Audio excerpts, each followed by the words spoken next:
Welcome to Rubber Bands, an Avenues Recovery podcast. Conversations about the push and pull of addiction and recovery. And now, here's your host, Shlomo Hoffman. Hello, everybody. Welcome to episode 7 of Rubber Bands, conversations about the push and pull of addiction and recovery. We continue to shed light on the world of addiction treatment by talking to the people who make up its heart and soul, those who have gone through it and those that have helped them get through it, sharing their experiences and insight in how people can find their way back from the darkest places and light up the world for themselves and for those that love them. We are joined today by Shane Walker, whose golden radio voice has echoed across the Eastern Shore for decades. Coupled with his work as residential program director at the Salvation Army, Shane is a true asset and friend to our Maryland community. Shane is an active proponent of addiction and treatment done the right way. His work with the homeless community often intersects with the addiction treatment field. He has gained a wealth of experience and firsthand knowledge on what we are doing well and what we can do better. Welcome, Shane. Thanks for joining us. What's going on today? Well, thank you so much for having me. That was the best intro I've ever gotten in any interview I've done. I greatly appreciate that. So tell me a little bit, Shane, getting back, and we're going to get to, how your relationship with Avenues and your relationship with the homeless population. But I want to start from the beginning, sort of. Tell us a little bit about radio. You're a very known voice in the community. And tell us how you feel you make an impact with that voice. Oh, gosh. I started radio when I was 9 years old. Listened to the station in the town that I was growing up in, got really fond of one of the announcers, went out and met her at a live broadcast and said, if you ever need a kid's voice for commercials, give me a call. I'd love to do it. And lo and behold, she did. And started doing some work, making a tape when I was a kid. Ironically, even though we developed a very good friendship, she lost her job because she was an alcoholic and one too many times under the influence on the radio, and had to get pulled off the air one day doing the news at around noon, and we lost touch. But before she and I lost touch, she told me that radio was where I belong. She made my first tape that I was to use to get a job in radio, and which I did starting at around 14. What did that tape consist of? Was that like a DJing type of thing? Was it spinning tracks? No, it was just commercials. I'd come in, and if they needed say there was a family riding in a car down a really bumpy driveway, and I played the kid in that bumpy car ride. I became the radio station mascot. They dressed me up as a tiny elf. Maybe that's where the drinking began. Now that I think about it. I don't know. We need picture and video evidence, Shane. There, I will connect you with my mother. She's very happy to share that photo. But it kind of started from there. It was so much fun, and back then radio was different than it is today. Radio was live 24 hours a day, 7 days a week. You had people on the air all the time, weekend people, you had overnight people, you had people out in the community, and that's who you did radio for. It was for your local community, and I dug it. I met some very interesting people and just felt that that's where I belonged and was having a blast doing it. And, to answer your question, what does it contribute to the community? Gosh, someone that they feel they can trust to give them information, maybe someone they can turn to for a little bit of entertainment if they need a break from the monotony of their day. And some sort of constant and constant companion, I guess, that they know they can turn to and feel like they have a one-on-one relationship with. That's what you get to do if you do it right. Very cool. So it's a sort of audio connection with people's souls. It is. In the community that I've been in, the communities of this size, you become that connection on the radio, and then they meet you at an event, and then they see you shopping at the same grocery store as they do. How do they recognize you? They hear you yelling about the price of tomatoes? They do. It's like, I need a pound of roast beef, and they go, I know that voice. Very cool. So are you mostly in your radio career, you've mostly done on the FM dial, is that correct?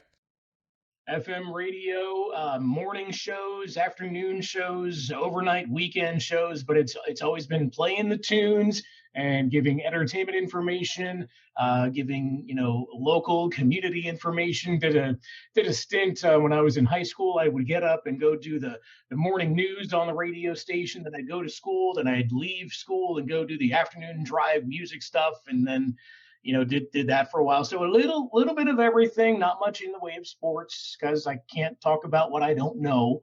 Other than that, it's been a lot of music, a lot of fun, a lot of cool opportunities. What does your prep look like for these shows? That's about it. I clear my throat and just wing it. You give me a script, I'm gonna throw it away because I can't do scripted stuff. I'm just gonna go in and give people information that they need based on the time that we're in. If everything is fun and happy and the community is doing cool stuff, we'll talk about that. If the last year and change, we've been talking about COVID stuff. It's not fun, it's not entertaining, but people need good information, and we'll give them just enough where they get a quick hit of good information and a place where they can go to find out some more information within our company, website, Facebook, that kind of stuff. So you have to base it on who's listening and where they're listening, so you can give them the content that they want and need. Very cool. So following that theme of not following a script, so like let's walk through your life here. So you sort of got into the radio scene, and then you had a brush with addiction. It was a little bit later in life. Is that right? It wasn't like you were this kid in high school that was drinking and doping up, and sort of started later. Walk us through that a little bit. That bump in the road, so to speak. That change in the script.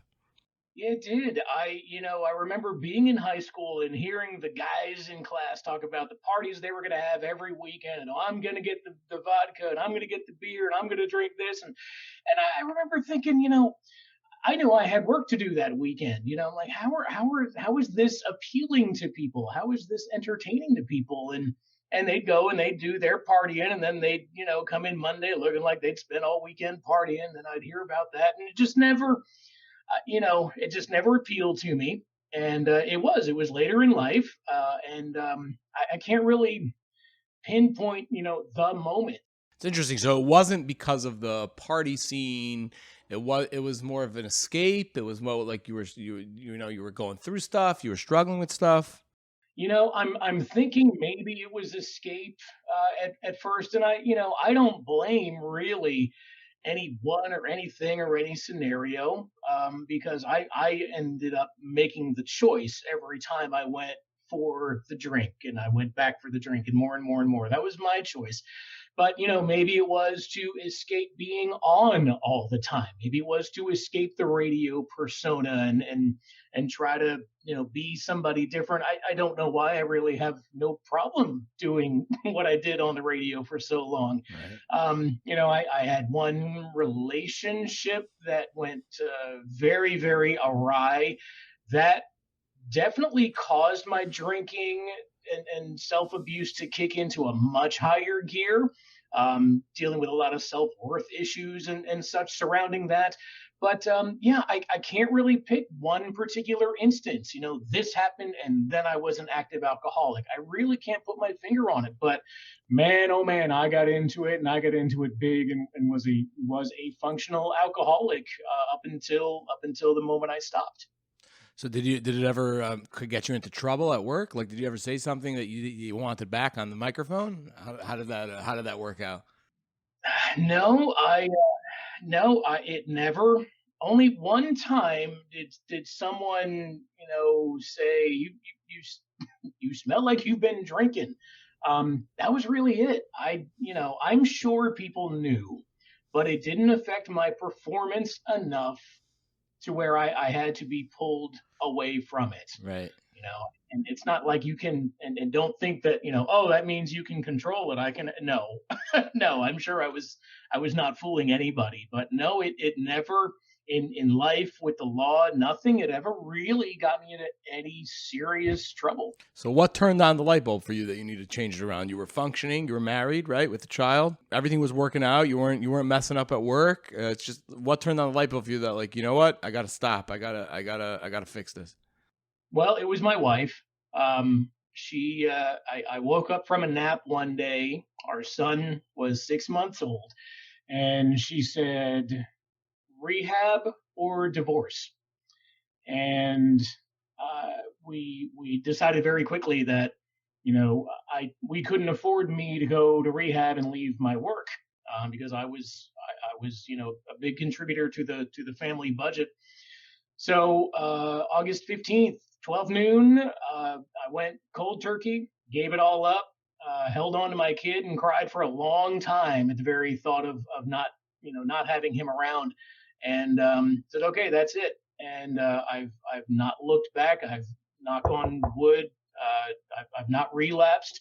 Haven't really had too many struggles with the recovery process. There are a couple here and there, but for the most part, I'm so blessed and so grateful the way my recovery's gone. The impact of a good woman, Shane, huh? Impact of a good woman and an awesome little kid. He's my meeting every day. He saves my life every day, and it's and I'm cool. I'm cool with that. I'm getting some benefits out of it, but my guy, he's just the absolute best. Did you ever do the meeting process? Did you ever do any of that, like the scripted recovery work, or it was basically like your own deal? I went to a couple 3 AA meetings very early on, just because I had no idea how to approach recovery, and figured that's just what you did. You went to AA meetings to recover, and look, AA is great, NA is great. It serves a very good purpose for those who find the program works for them. I did not find that the program worked for me. I really did not enjoy the meetings at all. People were very kind. They were very welcoming. But it wasn't doing it for me. I didn't feel like it was going to help me. So I ended up doing my own thing, which is, get up every day and don't drink, and do stuff throughout the day and don't drink, and see my kid and know that my kid was going to be there when I got home. So, don't want to mess that up. So don't drink. And it's worked every day since. Very interesting. I find it to be a common theme as I talk to more and more people, in the recovery process or in the recovery field, how everyone sort of finds their thing, their thing that makes them click, that makes it work for them, and the systems are great. They're great for a lot of people, but if the system doesn't work for you, I think that people should realize that they shouldn't be discouraged, and they can find their own path. And it's really important to talk to people and to identify like what path works for you, to get you going, and to keep you on the straight and narrow. So it's really very illuminating to hear that, from different people. Everyone has their own story. For some people, AA changed their lives. For some people, without addiction treatment program, forget about it. They'd be dead on the streets. And for some people, they just, it was their wife threatening them for divorce. Just exactly. It's really interesting how that works. It's so important for those of us in the recovery community to be as transparent as we can be, because we could say something that hits on somebody else and they go, wow, that's very similar to my circumstance. So yeah, it is going to work out this way. And, you never know who your story may affect or how it may affect them. So I think it's our duty to be very open and very honest, even with the ugly parts of our story. Very cool. So you're spinning tunes, you're on the radio, you're becoming a popular voice, and you pivot. There's a little bit of a pivot here. You're still on the radio, but you get very involved with the homeless community. I got involved with the Salvation Army. I was my wife and I had talked about, and we decided that we definitely wanted to move forward with her being a stay-at-home mom, taking care of our son, homeschooling him, the whole deal. How old is your boy now? He's 5 now. Cool. He's 5. He's awesome. 5 going on 30. I can't keep up. But that meant Daddy had to make more money, and I was going to look for a part-time overnight gig if I could have such luck. And sure enough, scrolling through Facebook, just happened to catch overnight monitor position at the Salvation Army homeless shelter in Cambridge, and I didn't even know we existed here in Cambridge, to be honest with you. So I checked it out, and I got hired, and I just started doing Saturday and Sunday overnights at the homeless shelter, letting people in, giving them a sandwich, and sending them to bed. That was essentially the job description. And I was doing that for a while, and then I started getting attached. and seeing, there was some really serious need beyond just homelessness. There were other levels of need because, a lot of stuff will contribute to someone's life to get them into a position of homelessness. Right. And I kind of wanted to help out, and so I got myself more and more involved here at the Corps until my captain, who's here now, she created a full-time position for me, and now here I am. So yeah, definitely a big pivot. What did you learn about the homeless as people? I feel like people walk around the street, you see somebody, unfortunately not in a state of homelessness, and you see him, there's a kind of, I don't want to use such a strong word, but people feel like repulsed, and there's a guy sitting on a cardboard box, and I feel like when you deal with the people themselves, we see this in the addiction treatment field as well. There's a certain light that goes on. There's a person here. Talk about a little bit about how your perspective changed to the homeless as a person, as a human being. Well, they are people. They are human beings, and none of us is really too far away from being in the same circumstance as a lot of the individuals that we serve, and that's worldwide. That's worldwide with a homeless population. So you start to talk to them. You're not necessarily there to, and I caution my monitors about this. You're not necessarily there to be their friend, but you're there to be kind to them. Be civil to them, listen to them, and see what's going on. So I would I would do that, and some of them would come in, and I'd be talking to them, and they'd get this look on their face. And they'd go, why do I know you? Why do I feel like I know you? And then they'd make the connection. Oh, you're the guy on the radio. So that, that probably doesn't happen at many homeless shelters, but it did open a door where, that same thing, people thought that, they could connect with me. They felt that that trust that we were talking about before. You Exactly. built some sort of trust because they heard your voice and you're kind of a friend almost. So you use that to listen to them and just listen, don't offer advice, don't offer suggestions, just listen and find out that, okay, you had some trouble, maybe with addiction, or maybe just poor budgeting, or maybe someone stole all your money in a relationship and ran away. So everybody's got a different story, but they still deserve, they still deserve love, they still deserve care, and they've been told no maybe so many times that they've gotten frustrated and just given up. Well, I would like to have us, myself, the monitors, everybody here, just give them that respect and that love and that care, and try to help them up out of their position. So they're very much like you and I and everybody we see throughout our day. Their circumstance is a little bit different, but we're all really, really similar, and we need to remember, it's that goes back to that very simple golden rule, and just treat people the way you want to be treated, because they deserve it, even when it, they may seem unlovable and unhelpable and just be very difficult. We're all unlovable and unhelpable and difficult at times, but we still need that care and that help just like they do. So how did you navigate COVID with with the shelters and stuff? Was there that must have thrown you for a loop? We day sheltered actually for a while. We shut down completely, and everybody who came in, we kept them. We kept them here during the day, during the night, which we don't have a day shelter program, so that was something different. To shuffle staff and bring in volunteers. You mean because they couldn't leave? Because if they would leave, they wouldn't be able to come back. Exactly. Exactly. And how did you do new admits, like new people coming in? What happened? You had to test them, and we that was before testing was even a thing. So we would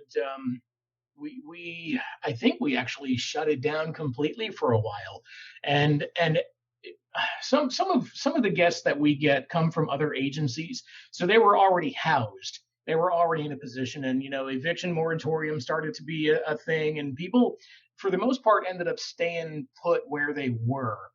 So we didn't really have to, turn a bunch of people away, which was good, because we never want to do that, COVID or not. Right. We certainly don't want to do that. You guys are pretty essential, I would say. Yeah, Yeah. absolutely. And we were able to get a lot of help from our local health department, digital thermometers, masks, gloves, the whole deal, cleaning supplies, and we were able to. We were very blessed. We didn't have any problems at all through COVID. Do you see rates of homelessness dropping because of the eviction moratoriums that are ongoing? And how are you preparing for that to end? Because I imagine that's going to end at some point soon. It will. The eviction moratorium varies from state to state, and then of course there's the CDC moratorium, and they say that's going to end at July 31st of 2021. We have seen a difference. People who wouldn't pay their rent for whatever reason, or couldn't pay their rent for whatever reason, they've essentially been protected by this eviction moratorium. So our numbers, our numbers have were low for quite some time. That's a good thing. And it's a good thing. It's a good thing, landlords weren't getting their money. Yeah, So they I weren't mean, able- I mean, from your perspective, I mean, like, there's nothing more that you'd wish for than for you guys to be out of business, right? No, I would have love- no customers. Yeah, and I'm working on that. I'm trying to come up with a way to do that. Maybe Oh yeah, we'll get you're into you're that. solving homelessness, Shane. Yes, that's another show. But, Why are you not on like a Washington D.C. commission? because I can't stand Washington D.C. No, but it is going to change. What we've seen is it is going to change when the eviction moratoriums end and evictions are able to go forward. And we've seen a lot of notices to quit where the landlord just isn't renting anymore. This place is no longer a rental, so you need to get out. That's what we've seen a lot happen so far. But what is going to happen is people will be evicted. Our numbers will increase to the point where we are at 100% full capacity. And then the challenge becomes, okay, where do the people in our shelter now go to find a permanent place to live? Because that's the idea. They come in, if they get into our transitional shelter program, they've got X number of days to work with a rapid rehousing specialist or to find a place on their own to go and be settled into by the end of that program. So the goal is to get them out, to get them in and get them out. The goal is to get them into permanent housing, but also to give them a good structure to continue living so we can reduce the rate of recidivism that I see pretty high over here. Drugs, alcohol, addiction. What is that impact on homelessness from your experience? It's pretty big. I would say, looking at the numbers that we have right now, we've got a couple of different shelter models here on property, and one is designed specifically for people who have substances in their system. And it's a pretty high number, especially with males. That's interesting. There is a discrepancy between males and females in terms of drug addiction and homelessness That I'm seeing. There may not be. But I'm seeing quite a few males who don't have a place to go, and when they come to us, they've got something in their system. They're either drunk or they've got residual narcotics in their system, and then they crash with us for a couple of days. They disappear for a few days. They come back. Hey, do you want to try the other shelter program? No, man, I was doing this or that while I was away. I just needed a place to crash. Okay, no problem. Go ahead and lay down. But I would say overall, we probably see pretty close to, 40-45% of the people who come to us have addictions issues. Wow, that's enormous. It is huge. It is. So tell us a little bit about how you deal with that. First of all, on the shelter level, are you able to control that no substances are coming in? Do you tolerate drug use on the in the home, or is that not even something like, this is a place where you crash and we don't really get involved in that aspect of it at all? Well, we've got two shelter models. One, you come in, you've got a photo ID, you blow a clean breathalyzer, you take a clean urinalysis. There's nothing in your system, and we get you in and started on one particular program, and we run those drug and alcohol tests randomly while you're staying in that program. That's one model. And if you come in and you end up under the influence of whatever, and you're in that transitional shelter program, we call it, you're out of that program. We offer you the other shelter model which is for those who come in, they've been drinking or they've got whatever in their system. As long as you aren't out of control with whatever is in your system, you can grab a bite to eat, grab a bed, and crash for the night. It's a first come, first serve shelter. You cannot use on property. Even if you have a valid medical marijuana card, you cannot use on property. Okay, you can have THC in your system, but you can't use it on property. Okay, what you do from there on out. And for the other shelter, we call it our white flag shelter. As long as you're not acting out of turn with it, we'll give you a place to crash. But we've got to consider that there are people on this property. We've got to consider kids. We've got to consider women who are fleeing domestic abuse situations that are spurred by alcohol or drug use. We've got to consider that we've got people here who are in recovery, who may be ready to quit their substance and go into recovery. So we'll allow you to come in as long as you're cool. If the minute you start getting out of hand, you're going to have to go. And how long can you stay for? The white flag shelter, which we kind of refer to as our crash pad shelter, you can stay as many nights as you're able to grab a bed. Okay, we give them out first come, first serve every night. It's a daily thing. It's not like you can't hold on to your bed. It's in the morning. Exactly. Right. Yep, no personal belongings, nothing like that. You come in, we feed you. There's your bunk. Grab a good night's sleep. Get up the next morning. You get breakfast, and off you go. And if you need a bed the next night, come back at 6. If one's available, you can have it. If not, sorry, but right. That's how it works. Now, tell us a little bit about your efforts about funneling the people that are affected by addiction and are homeless. You've built relationships with different treatment providers in the area and to try to funnel them to treatment, which is the ultimate goal. What are your efforts in that direction? What do you guys do? What are your programs for that? Well, the Salvation Army actually has what we call ARCs, Adult Rehabilitation Centers, and some are for men, some are for women, and they're positioned throughout the country. So what we'll do is we'll say somebody comes to us and they grab a bed in the white flag shelter, and they're feeling a little rough, and they stay for a couple of nights, and then they disappear for a few nights, then they come back and they're looking a little rough, feeling a little rough. Over time, we'll talk to them and say, are you okay? Is everything good? Not getting too involved. And then we'll just kind of let them open up a little bit and try to listen for those key words. Man, I'm so tired of, or gosh, I wish I could.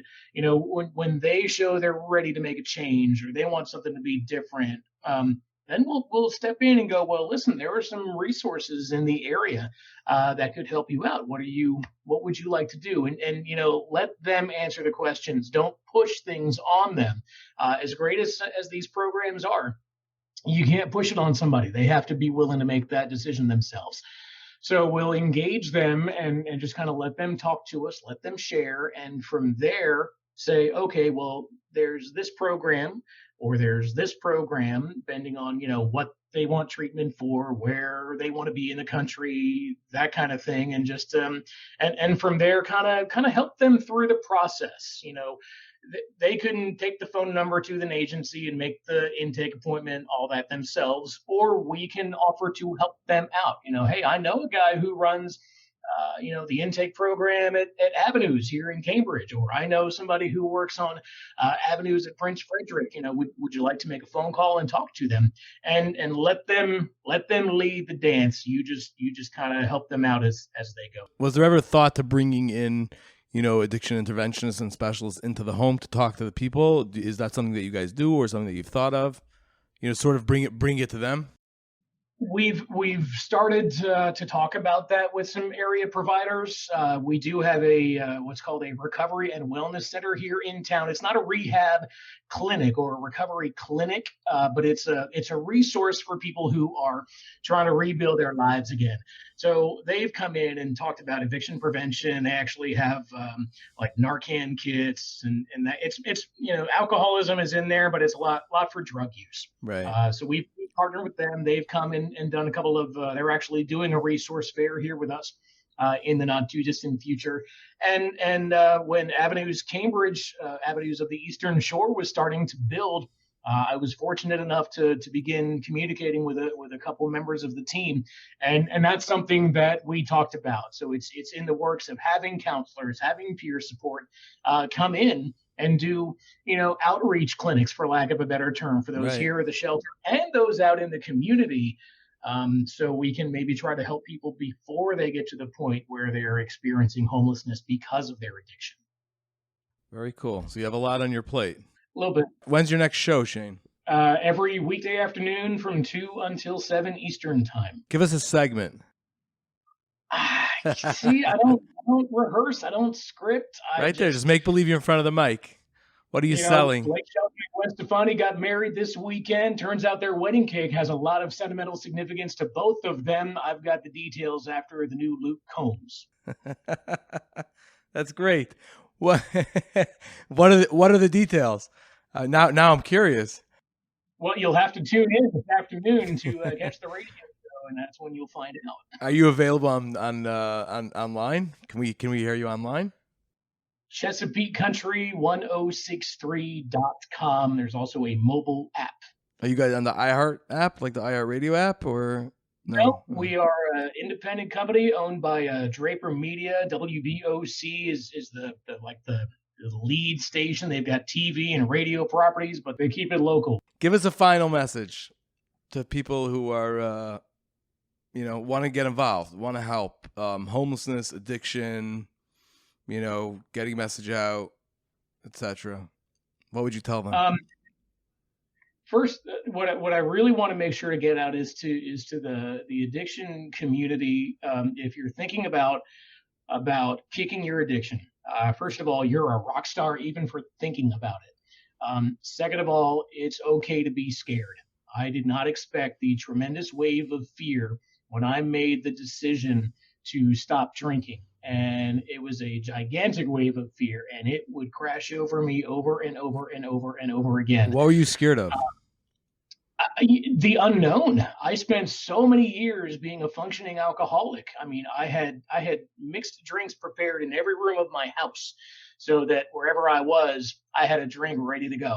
And I did everything while drinking. So now I went from doing everything while drinking to doing absolutely nothing while drinking.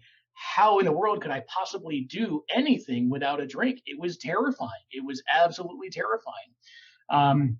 But it's okay to be scared, because you can do everything without your addiction of choice, and you can do it one day at a time, as we say. And you will find a day when you go, I'm not scared anymore. I'm going to do this, this, and this, and I'm not scared about that anymore. And that's awesome. You will get through it. So it's okay to be scared. For those who don't wrestle with addiction, give us a little bit of leeway. If it's something you don't understand, talk to us, ask us. And a lot of us are willing to share so that you can understand it without having to go through it. And to those who are watching a loved one go through addiction, God love you. You have a very, very hard job ahead of you.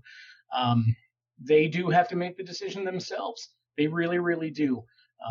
And it's so hard. Everybody's situation is different. So I can't really give a cookie cutter, this is what you should do, this is what you should say. But I get it. I did a lot to my family and friends, and there's still rebuilding and still recovery there. So it takes time, but work with them, love them, and help them through it as best as you can. Great stuff, Shane. Anything you want to promote? What do you got going on? It's awesome. The Salvation Army is cool. Listen to my show. Avenues is great. No, it's it's so funny. I spent so many years doing radio and being in the spotlight. It was all about me. And now anything and everything that comes through the Salvation Army that works and is great and is good, they're like, my captain will go, Shane did this, and I'm like, no, I want absolutely no recognition, no promotion, no nothing at all. It's amazing. The reward of the reward of your work is rewarding you by itself. It's enough for you. That's enough. Change your perspective. Yeah, that's amazing. I can, I'm happily seated quietly in a corner, just watching things happen, and I can go to bed, as my daddy used to say, go to bed with good tired at the end of the day. Good tired. And Giving back will do that to you. Yeah, Shane, awesome. thank you so much for coming on today. Thank you. Best of luck when you work going forward. You know that we're always here. Avenues and the Salvation Army can partner in a ton of things. I really, love it. I'm so grateful for you guys. Really appreciate your hard work on everything. Thank you so much for coming on. Guys, if you want to listen to Shane, listen to his radio show, and follow him on Twitter at Shane is Batman. Is that right? At Shane is Batman. Right. You did your homework. That's you awesome. know that. You know it. Are you a big Marvel guy? Is that what that is? Nope, strictly Batman. Just Batman? Is the absolute greatest of all times. I will not budge on that. All righty, there you go. There you have it. Guys, this has been another edition of Rubber Bands, conversations about the push and pull of addiction. We have given you Shane Walker to listen to. Listen, rate, subscribe. Give us some feedback if you're enjoying the podcast. Thank you guys all for listening, and have a great, great day.